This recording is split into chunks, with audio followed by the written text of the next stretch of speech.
Selon les rapports de presse, le Maroc aurait également tenté d'influencer la prise de décision au Parlement européen par des moyens illégaux. Il y a encore quelque temps, la justice belge a demandé la levée de l'immunité d'un député européen italien, Andrea Gozzolino, président de la délégation du Parlement européen en charge des pays du Maghreb.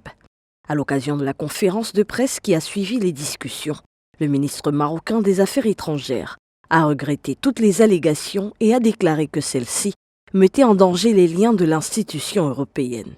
Pour le ministre marocain des Affaires étrangères, ce partenariat fait face à un harcèlement juridique continu, les attaques médiatiques répétées et notamment au sein du Parlement à travers des questions dont le Maroc est l'objet et qui sont orientées, sont le résultat de calculs et d'une volonté de nuire de ce partenariat.